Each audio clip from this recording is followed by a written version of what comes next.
And in the past year and a half, where we've all been through so much, and there's just kind of all this uncertainty in the world and everything, people want to see that magic and that realistic. But how do they do that type stuff? I feel more and more and more are craving it. So I'm excited. I think there's a great big beautiful tomorrow for these practical physical illusions and effects to happen in Disney theme parks more and more and more. That is Disney Illusioneer Daniel Joseph, who is back to talk about Flight of Passage, Space 220, Rise of the Resistance, and so much more. This is going to be cool. You're listening to the Tomorrow Society podcast.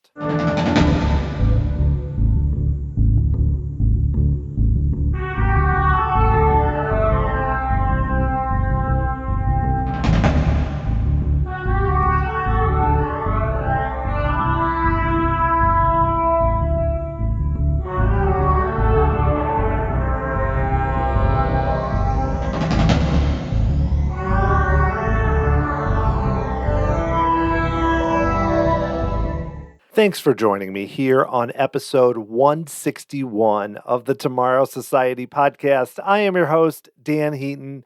It's an exciting time right now as we look to theme parks. We have a lot of new attractions opening around the country, roller coasters, Guardians of the Galaxy this summer, dark rides. There are so many things at Disney and beyond, and that fits perfectly with a lot of what we're talking about here on this episode. I am thrilled to have Daniel Joseph back on the show. He was first here on episode 127 last year, where we talked about his background building haunted houses in the basement, his fandom for Yale Gracie and the Haunted Mansion, and ultimately his work at Walt Disney Imagineering on some cool attractions like the Hatbox Ghost, which was added to Disneyland's Haunted Mansion. This time we're talking more about recent attractions, including Rise of the Resistance, and what were some of the challenges to build some of the effects that we take for granted that are mind-blowing when we're doing it, Flight of Passage, and some of the elements that made that experience so believable, and Space 220, and how that connects to original EPCOT Center and has some really interesting effects beyond its status as just a good restaurant at Walt Disney World. A lot to cover, and we also talk about Daniel's excitement for what's coming in the future and the landscape of theme parks and practical effects like you heard in the intro, and where they're going with illusions and how they have a role in theme parks overall. There is a lot to cover, which is why I think it's so cool to get another chance to talk to Daniel. You may be familiar with Daniel through his appearance on Behind the Attraction, the Haunted Mansion episode, or the setup he had there at Destination D23, which we do talk about on this show. If you're not familiar, he's basically an Illusioneer. People have called him a wizard.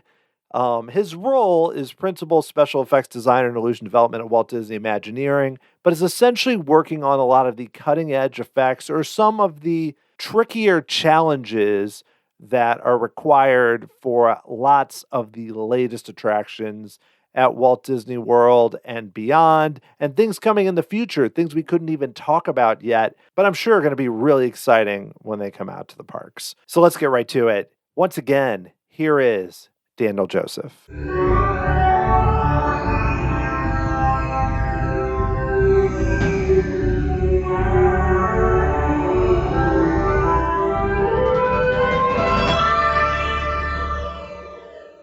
Daniel, thank you for returning to the podcast to talk even more.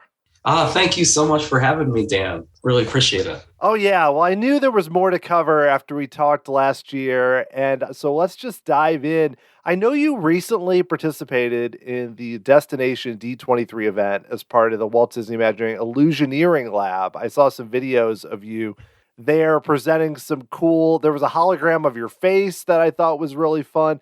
So what was it like for you to kind of get involved in such a cool event? We came up with the idea to share the Illusioneering Lab a few months before the event, and that kind of got all the planning going. And we're so excited because it's here in Florida. I'm here in Florida. All of WDI is eventually moving here. But there's so much to kind of share with our lab here since we've started about 5 years ago, at least in this location.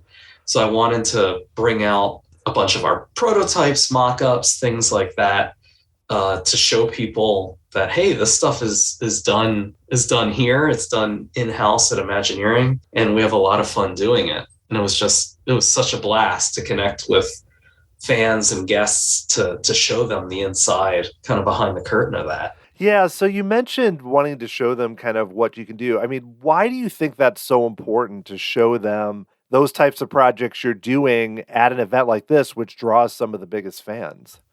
Well, one of the things, just I think over the years that that a lot of people think is that Disney works on so many different projects and so many different things that we send a bunch of this stuff out to be developed, and that we don't necessarily do all of it in-house. And there's certainly great partnerships we have with folks to do implementation of designs and things like that we've come up with. But one of the cool things that I think is really unique with Illusioneering and special effects is we do so much of it in-house. Disney is a really unique company that puts so much onus on that special development of brand new inventions and things like that that are magic tricks and illusions for the parks. And we really try to keep that as a core competency, something that people see and say, I've only seen that at Disney, or only Disney can do that kind of thing. That's kind of the first thing I wanted to convey. And then the second thing I wanted to convey is the process, which is, I went through in the event talking about, we use a lot of foam core and hot glue, and go to places to get different products to take apart and reconfigure into new parts and pieces. And it's a messy process, but it's also a creative process that's really iterative. So these iterations kind of stay behind, and then we move ahead to the next more and more refined pieces until we get these really finished, completed things that we can put in the parks. And most people don't get to see that process, the non-finished parts and pieces. So I wanted to show people some of that, as well as the history too. That was one of the parts that I wanted to convey in the event, was talking about some of the equipment that was built at the studio by Roger Broggie Jr., that for EPCOT Center, 1982, that you just couldn't go out and buy. These are artifacts that Disney developed and created in-house, and some of them are even still running. So I had some examples of those things to show as well. Yeah, it's great to learn some of that info, especially like you mentioned with EPCOT, because I'm still amazed at how much custom work that was done originally for EPCOT Center, where they were inventing things on the fly to make it work a month later. And it's still kind of baffling that happened and that it actually worked.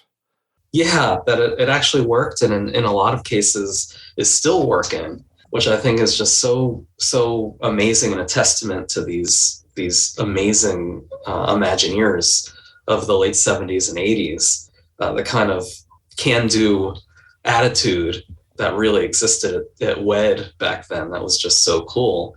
And so many of these devices are things that really started industries unto themselves. Like so much of these things were because we didn't have video projection technology. So we were mapping surfaces with basically glorified slide projectors. And, back then we didn't know we were doing projection mapping, quote unquote, or things like that. But, nowadays projection mapping is kind of a thing that's seen everywhere. That's just one example of one of the things that was played with and tried in a very difficult and analog way that nowadays whole companies have grown up around, doing just that, for example.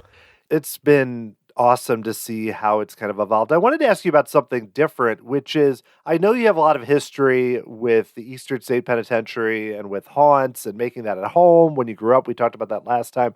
And we're just seeing, especially, setting aside COVID, just how these parks just keep expanding their Halloween events with these really themed haunted houses. And so I'm curious for you, I mean, going back to your history and stuff, like what's the key or what are kind of the cool elements that make for a great haunted house or a great themed haunted attraction, whether it's the Haunted Mansion or something that sprouts up for a month in each year? Well, I've always been a proponent of the creepy, eerie kind of ambiance that haunted houses have and haunted attractions. Really, as a kid, like I said last time, that was my kind of school of hard knocks into being an Imagineer, was doing haunted basements in our house and stuff like that. One of the things I think that has been really cool is just the Halloween industry is booming, and it's really getting more and more and more sophisticated. And I think very much has a lot of credit to base a lot of that tech on, things that Disney's created many, many years ago that now again have become ubiquitous. One of the things that I love about the Halloween kind of genre is it doesn't have to be gory, it doesn't have to be bloody and all that stuff. It can simply just be eerie and weird.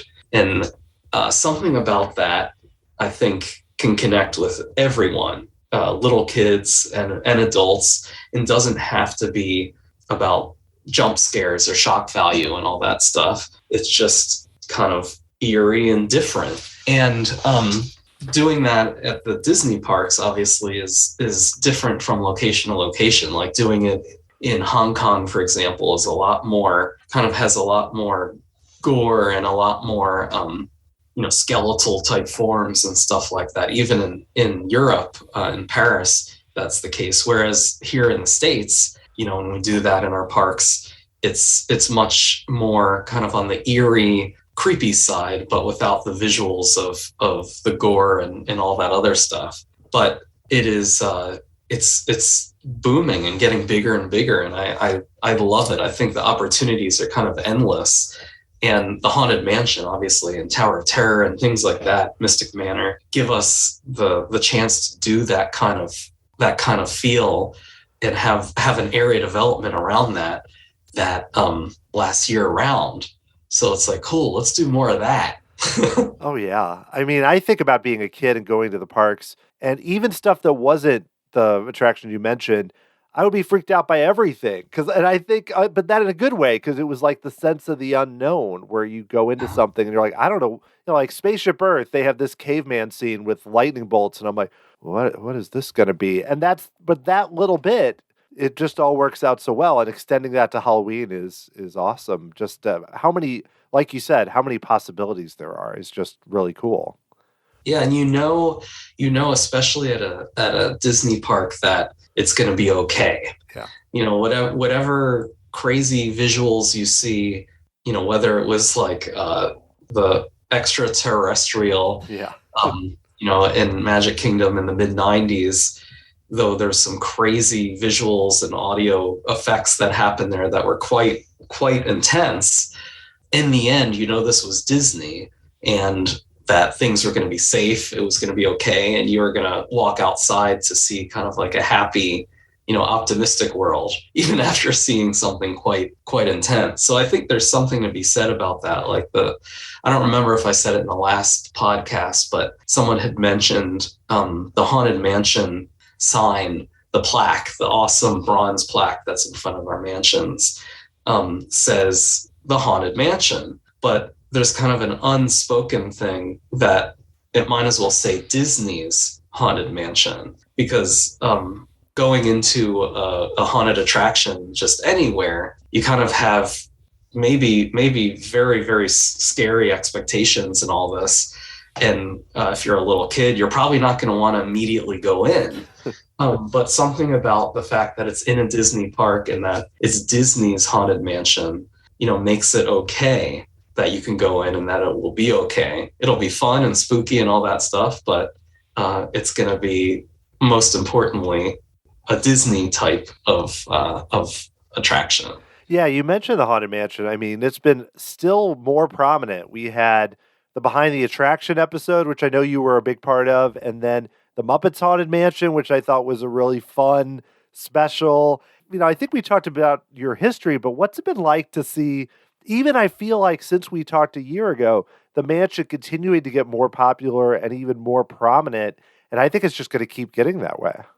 You're so right. Like it's interesting. So the 50th of the Haunted Mansion happened in 2019.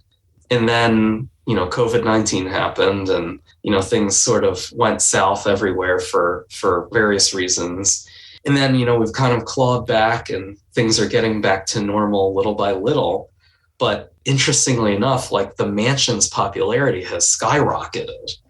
And I'm not sure if that coincides with just, the events of the world that's happened, or just the fact that as a property and as truly it's a Disney IP, but it's a Disney created, internal to the parks IP, is just getting more traction among new fans. I do have to say, like you mentioned the Muppets Haunted Mansion episode. That was like really surreal because I watched it 2 times in a row. I loved it. And one of the things that I thought after watching it the first time is like all these kind of seemingly nerdy inside jokes that, I think about a lot or talk with my Disney friends about are now, this is like mainstream. Yeah. And it almost kind of like showed our secret club, the insides of our secret club to the whole rest of the world, and the rest of the world loves it. It's really kind of nuts. And then to see merchandise is exploding with new Haunted Mansion, really cool things like new figurines and new clothing and stuff, and things featuring Hatbox Ghost that are really clever and creative. That 20 years ago, you would go into a merch shop, like Baton Rouge, what it used to be called at Disneyland, near Pirates, the Haunted Mansion store, and there'd be like maybe 3 or 4 Haunted Mansion things there that were interesting, like neat shirts and like a figurine or a keychain here and there. And now it's like full of tons and tons of stuff. And then on top of that, the thing that I've noticed this year, and I think this is probably because of COVID and what everyone's been through, is the home haunt community has made haunted mansions at their house.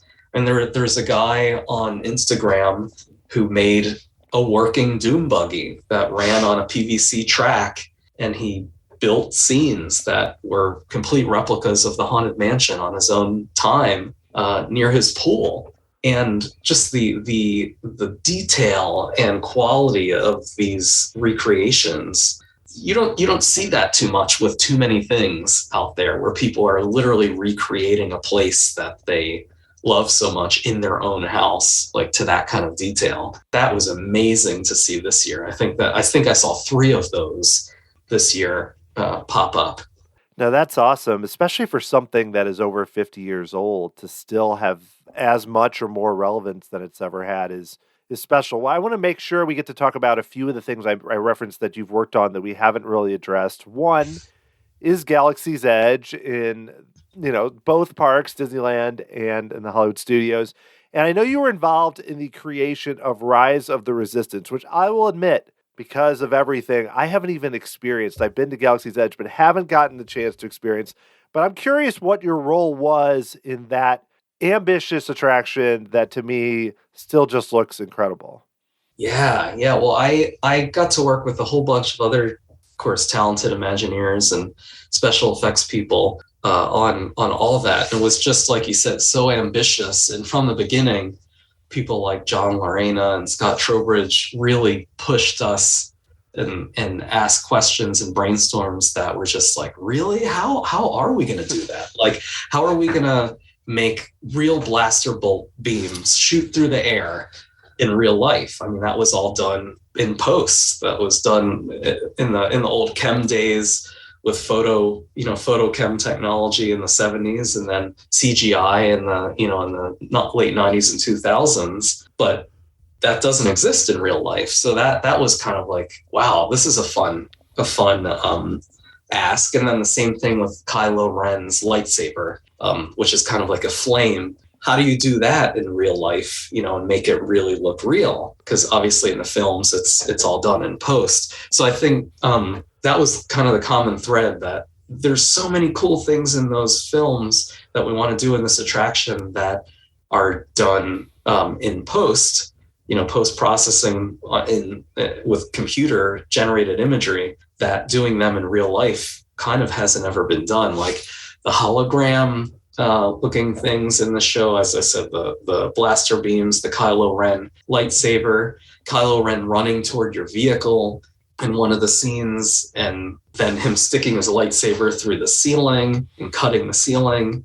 Those are all things that I got to work on and help invent. And I'm really proud, honestly, of how they all turned out, because surprisingly, they all got in.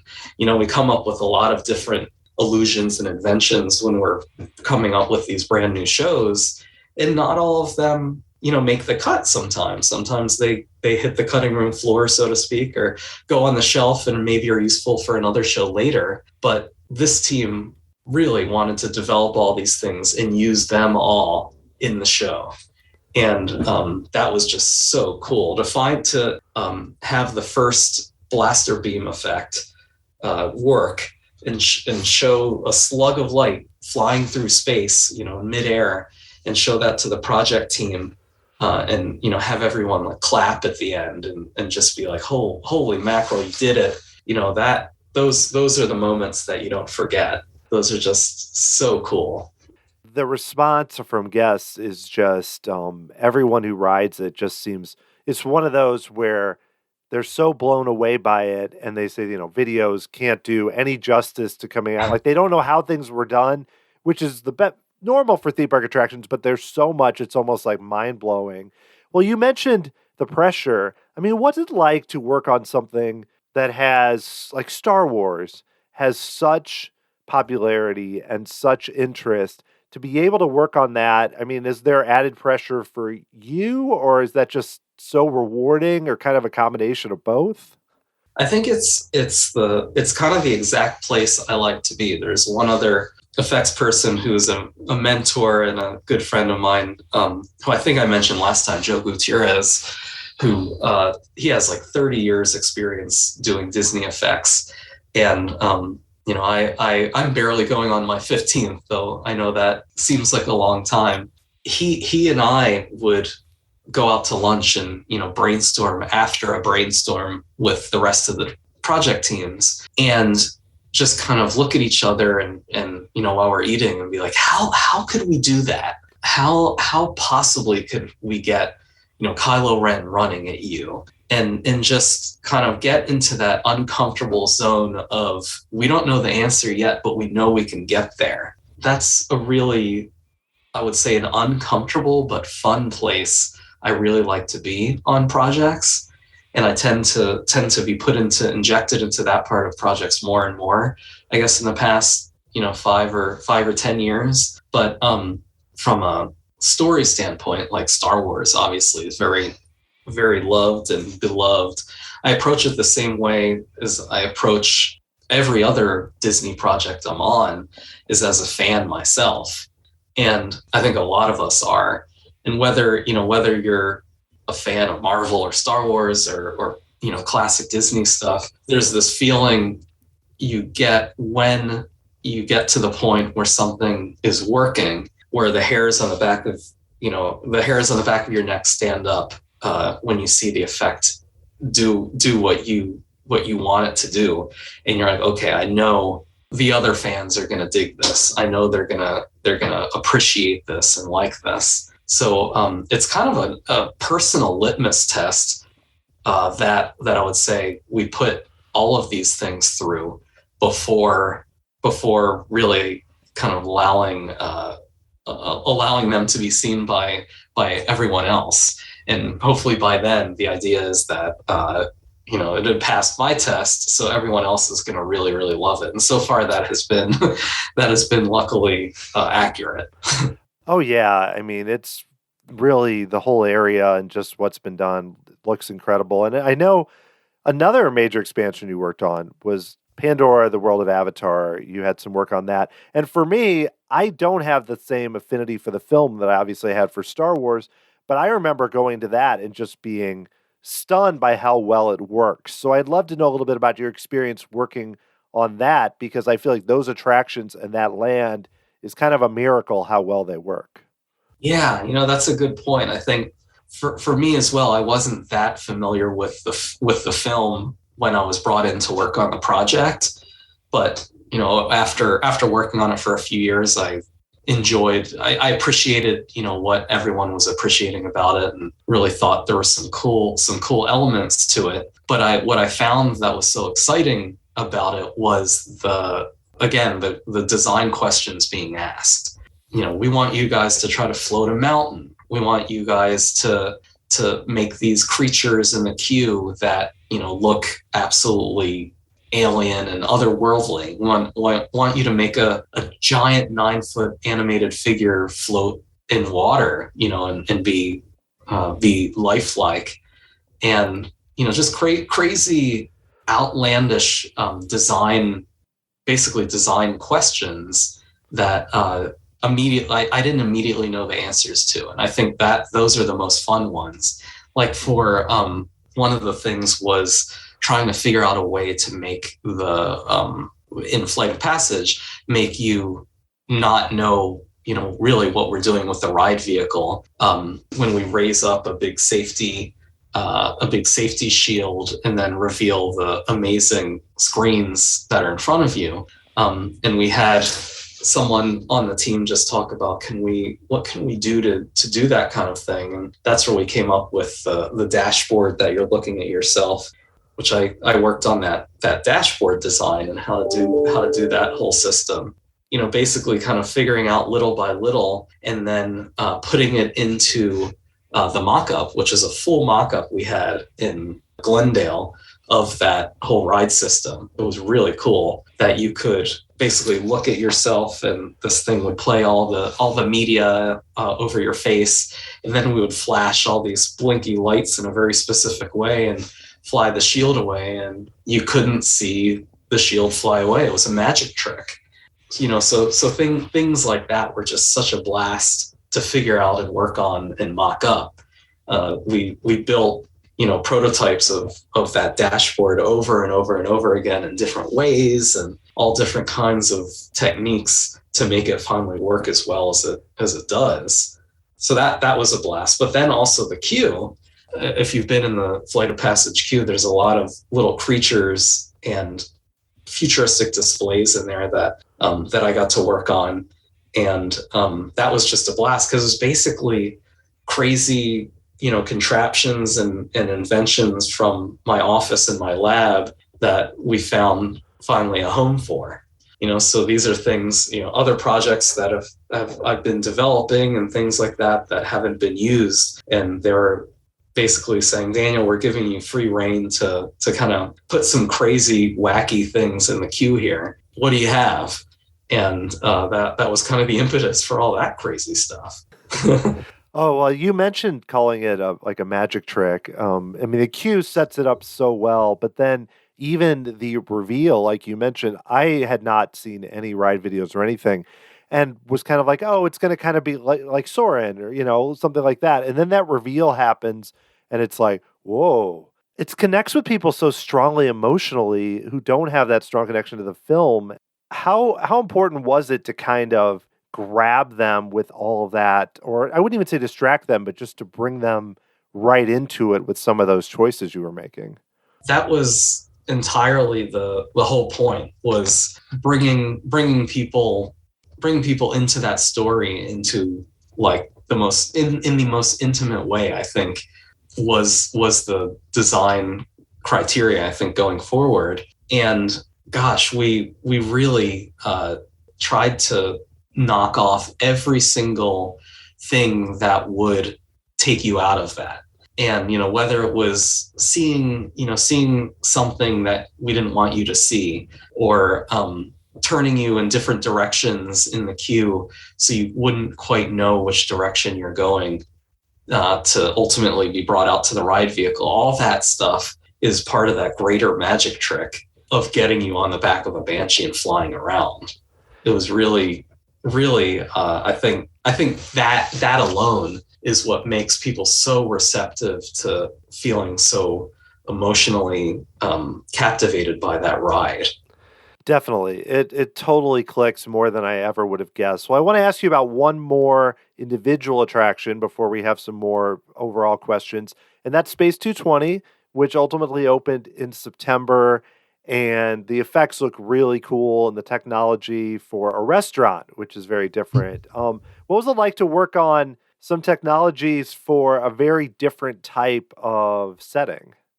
It was great. It's one of my favorite projects, even if it is a smaller project compared to a lot of the other big lands and things I've gotten to work on. But this project, Space 220, believe it or not, went on for about 5 years.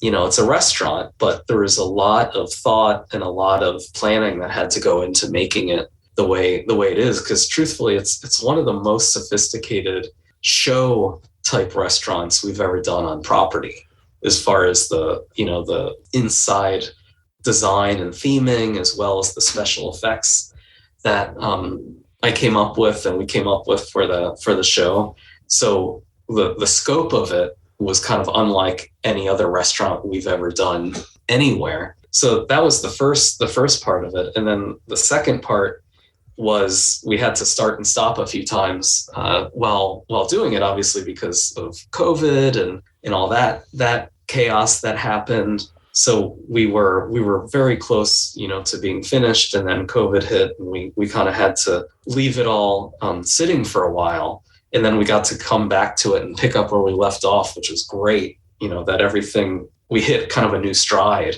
again. But one of the cool things that I found with that project was, number one, it's in Epcot. The intellectual property for it, the theme for it is space. It's NASA, it's space, it's science. And that's kind of as pure as you can get as far as, Epcot goes. And that's enough. Everyone agrees that that is absolutely appropriate for it. And it delivers on that in a way that is absolutely captivating and really, really amazing, without having, face characters and things like that in the show. So I think that's a really neat testament to the brand of Epcot and the interest in science and technology that people have with it all. But we started on mock-ups for that in 2015, where we built a full-size section of one of the windows for the restaurant in Glendale. And we basically had to figure out some brand new projection technology and brand new screen technology to make space look as black as possible. Because one of the things that I think people take for granted is, well, why don't you guys just project, a 250-foot set of mapped video media across the back of that restaurant? And yeah, you could definitely do that and have all kinds of dynamic things happening. But when you project black with video, it's actually gray usually. So we call it video black because it's truly not black. It's kind of a shade of darkish gray. But we wanted the true black, inky darkness of space. So we came up with a new kind of paint technology and a new kind of projection technology to make that all happen back there while still getting really, really bright stars. That was one of the things in talking to people at the Johnson Space Center and at JPL, Jet Propulsion Laboratory in Pasadena, that space is really bright. And you wouldn't think so, but it's all in the contrast, because you're out there, there's really dark space, there's really dark surrounding you, but then you come next to the moon and it's extraordinarily bright because it's basically reflecting the sun, which, what's brighter? What's brighter than the sun? So as an overall illusion for the restaurant, we basically wanted to get something that was as dark as possible, dark as space, and as bright as possible, being, the sunlight being a source reflecting off the ships and the moon and all that stuff. It luckily arose to a new technique and a new technology that we were able to pull off. I love the connection, like you mentioned, to Epcot and just the idea, like you said, that the theme is just space. And that reminds me, you mentioned in the last podcast about being inspired by Horizons. And I think about growing up and going there, and there's a whole section on space that definitely feels similar to me. Not exactly, but has a similar vibe to what is in Space 220. So did that inspire you at all, that type of interest in that attraction when you were putting things together with Space 220? I'd say 100% actually. One of the cool things was, first of all, the first marketing image or concept image of that was drawn by this amazing concept designer we have, Nick Komori. And that basically came out of his head with Tom Fitzgerald basically whispering in his ear. And it was kind of Tom's baby, and Nick made it visually kind of click. And and then I was brought into the mix and everything. And we were all of us talking about different things we can have in the show that would make it really cool. And one of them was, we lovingly call it the giant salad spinner, which is the basically rotating artificial gravity growth corridor. And Tom Fitzgerald, as worked heavily on Horizons and was even in Horizons. Yeah. So it was just, such a great advocate of all this stuff, and kind of, it was an honor to be able to brainstorm with him on what we could do in there. And that was one of the ideas that came out of there, which from the original land pavilion in 1982, they actually had a version of that, a lot smaller, but that would rotate and show how you can grow plants in artificial gravity with ultraviolet light.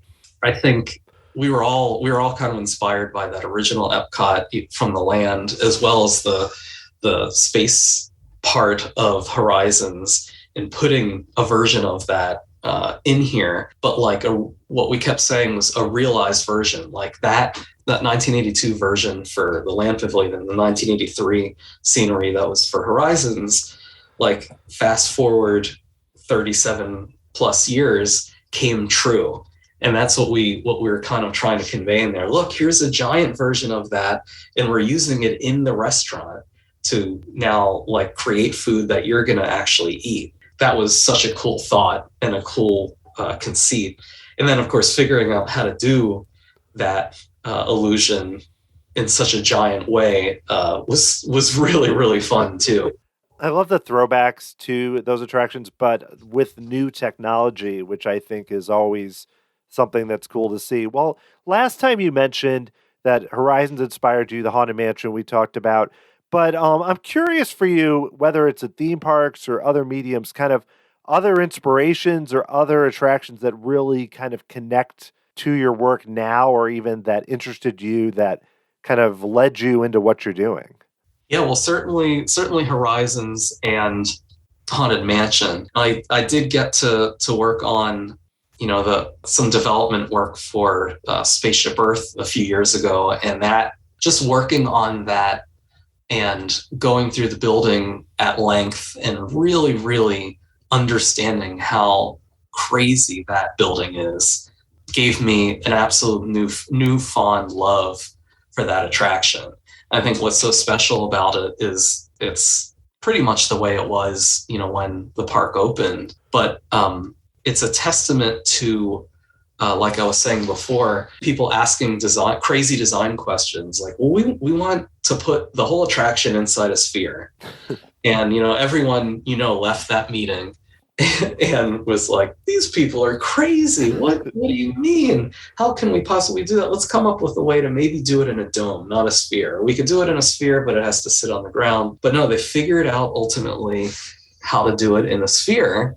And without computers and without AutoCAD and all that stuff, that attraction is just amazing how it's laid out. That to me just really kind of reinvigorated my passion for I guess design and problem solving, because none of it was possible at the time, but people made it possible.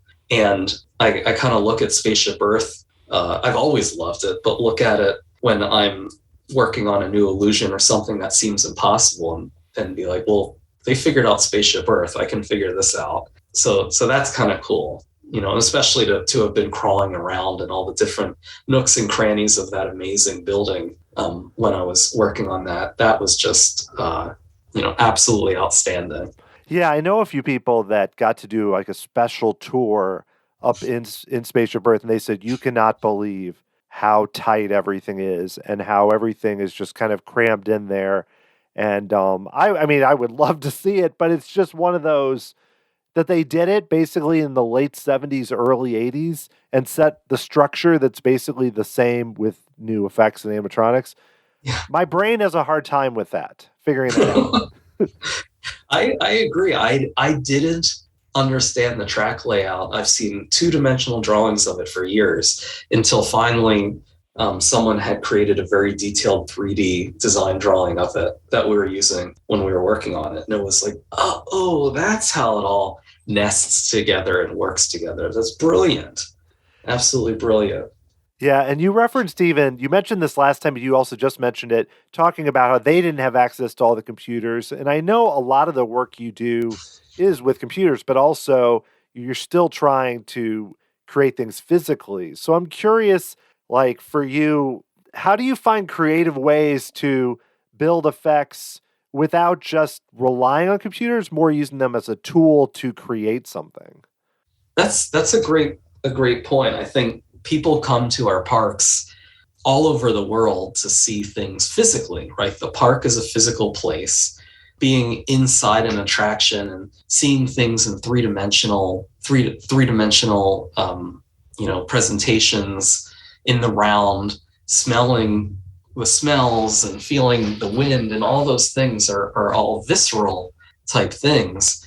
And we know that so often when we go to see things in the movie theaters, especially now, you can kind of do a catch-all and say, well, it's just CGI, it's just a computer generated thing, or it was just all done in post. And one of the things that I absolutely, it's kind of like my life's goal and my life's work is to be able to do things that are just as compelling as seen in movies and seen on a flat screen on a TV, but in real life. And that is really hard. It's a really hard, lofty goal. But like you said, it's something that is in one respect easier to do on a screen than it is in real life. And we want to default to what is cooler, not what is easier. So I think one of the examples of that is like what we were just talking about with Rise of the Resistance. So much of that, honestly, like the blaster beams, there's apps on your cell phone now where you can edit video and add blaster beams, that are like coming at you and your friends. And it's like, a $4.99 app or something, and looks amazing, but it's not real. But doing that in a real physical way where you don't know how it's done because there's no screen, you're not looking at a screen, you're sitting in a room with, real things happening, immediately makes people kind of switch and have this notion that, oh my God, I'm really in the middle of this. How did they do that? This is real. And the suspension of disbelief, kind of clicks in and happens. And that's what really has been guiding, I think, me and some of the other people that work with me in the lab to do more and more and more of this work. It seems, interestingly enough, like 4K technology and 8K video technology, all the video technology is just getting better and better and better out there. But what I'm noticing is my little team is getting busier and busier and busier. And it's because I truly think one of the big differentiators at Disney and at Imagineering is this notion of doing real magic tricks in front of people. How do they do that stuff? And whether video or computers is a component of that, it isn't necessarily the main driver of it. It's really a tool that's used in the overall magic trick that is what we do here. So I think that that to me seems like it's actually accelerating more than slowing down. And in the past year and a half, where we've all been through so much, and there's just kind of all this uncertainty in the world and everything, people want to see that magic and that realistic, but how do they do that type stuff? I feel more and more and more are craving it. So I'm excited. I think there's a great big beautiful tomorrow for these practical physical illusions and effects to happen in Disney theme parks more and more and more. And it certainly feels like we're getting to do more of that work. I agree. And that leads in. I have a few more quick questions here. This leads well into this one, though, which is I know we talked last time about some advice you would give to designers or people interested in joining the industry. But even another year has passed and the parks are open, but the industry is still going to be changing based on COVID-19 and how everything is going there. I mean, kind of given where we are now, I mean, you just kind of addressed it with even the focus on tangible experiences, but what advice would you give to someone who's kind of looking, either they're in the industry or is kind of looking to get into it for things that maybe they could, their mentality or maybe what they focus on? You're absolutely right. Things have changed a lot and have changed even a lot over the last decade. They've just accelerated in the past year and a half. And the thing that I think everyone is very, very used to seeing right now is amazing visuals at home on streaming and all that stuff. So that makes a theme park and themed entertainment designer's job different and that much more challenging, right? How can we differentiate what we offer in a theme park, Disney or any theme park, to what you can see at home on a really, really great high quality HD display or 4K display that, is worth going out for? And I think the answer to that is combined techniques and experiences. Some of the things, over the years that we've done many, many years ago, like 3D shows, Honey, I Shrunk the Audience and things like that, were amazing at their time, but we're kind of, in a sense, a one-trick pony, right? It's a theater show. There's a lot of practical physical effects that are super cool, but the conceit is that it's kind of one technology, one technique. And as soon as you put on your glasses, you're in it, but the conceit that you put on glasses never leaves your mind. So for new people that are trying to get into the industry or people who are interested in themed entertainment and all that, I really think the answer is understanding a lot of different mediums and a lot of different techniques of taking people out of normal life. And I think some people, their means in which to do that is sketching and drawing and concept design. Other people like to make models, and other people will write scripts and think about it that way. But one of the things that I really like when I'm bringing people onto my team and to work with is people who can do kind of, even if they're not good at it, but at least try to do all of those things. While you're coming up with the layout of a new themed land, you're thinking of the story and thinking of the background to why you're laying things out physically the way you are, but also thinking about sight lines and how you can fool the eye and do things that way. So I think our industry used to be very siloed, where there would be people who are expert model makers and expert illustrators and expert story people, to where now I think the industry is kind of begging for people who are a little more holistic in their thinking about it all at once, and at least trying those different avenues of artistic expression, even if they're not the best model maker, they're not the best writer. It's super important in this day and age. Yeah, that's a great point. Well, I just have one more question. This is kind of just a less serious one, but I know on your Instagram, you create a lot of things at home for Halloween, for others, and they're really fun. So I'm curious, for something that's one of your favorites, or even just the type of things you create that you've really enjoyed doing kind of on your off time when you're not working on big attractions. Oh, it's kind of my way to de-stress, because the cool thing about working in your garage and making something either for your kids or your house is there's no outside influence, right? You get to just do it. And one of my favorite things, just because my son really flipped out when I gave it to him, was this Luigi's Mansion, which is a video game on Nintendo Switch, vacuum. So I made basically a full backpack vacuum for him. At the time he was 5, now he's 6, but he would go around the house with the lights off in his vacuum and press the button, and then you were able to see ghosts appear on the wall, different ghosts depending on which button you pressed, and then pressing another button you could suck them into the vacuum, and you would hear noise and all that stuff. And it was basically like a special effects show and attraction that you could wear, and wherever you go you can make the scenery and the effects and the illusions and sound effects happen on those surfaces. So I thought it was kind of a neat new way of doing. Maybe that would be called augmented reality in a way, but the cool thing with this one is you don't have to wear any glasses.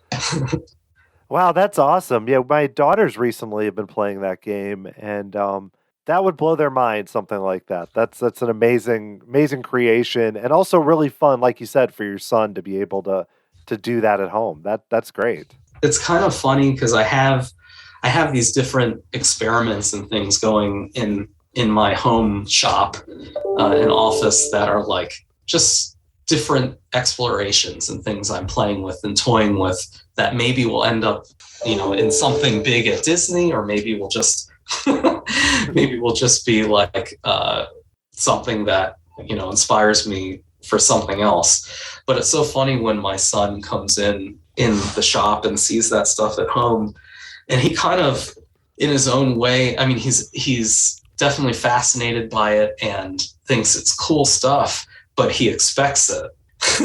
Right. Because of how he's growing up and who his parents are and everything like that. And it never ceases to make me laugh how he'll be like, I'll show him something, this big tornado tube or something in the garage, and he'll see it and just look at it and be like, oh, well, couldn't it be bigger? Things like that just absolutely make me crack up. and he's going to go to college when he's older and think this was the normal upbringing, and talk to his friends, who have normal quote unquote parents and stuff like that, and they're going to be like, what did your parents do? What? You've set the bar so high, there's no way that anything can live up to that. But Daniel, this has been great. Thank you so much for coming back on the podcast. It's been awesome to dig even further into what you've done. It's been a blast. Thanks so much. Yeah, my pleasure. And I'll always love chatting with you and pulling the curtain back from our crazy and wacky Illusioneering Lab here at Imagineering. If you like this episode, you should definitely check out Daniel's first appearance on episode 127. You can find that at tomorrowsociety.com/podcast with an S at the end, or just by going to your preferred podcast provider. I want to give a big thanks to Kevin at Disney for helping to make this show happen. I also wanted to give a big thanks to 3 of you who have left new reviews through Apple Podcasts. We had Beth B in Atlanta, Crazy Cooter 789, and B2A1M1, who called this show the Smithsonian of Disney podcasts. Not sure I can live up to that billing, but I really appreciate all 3 of you for helping to support the show. Another cool way to help out is by becoming an official member of the Tomorrow Society through Patreon. You can get access to lots of bonus episodes every month and other cool perks. Go to patreon.com/Tomorrow Society to learn more. The music for this episode that you are hearing right now was written by Adam Hookey and performed by the Sophisticated Babies. Next time, I will be talking with Karen Connolly Armitage about her 26 years as a designer for Walt Disney Imagineering, her work on theaters for EPCOT Center, Frontierland in Paris, Main Street in Hong Kong, so much more. Karen has a really interesting story that I can't wait for you to hear. Thank you so much for listening, and I will talk to you again next time.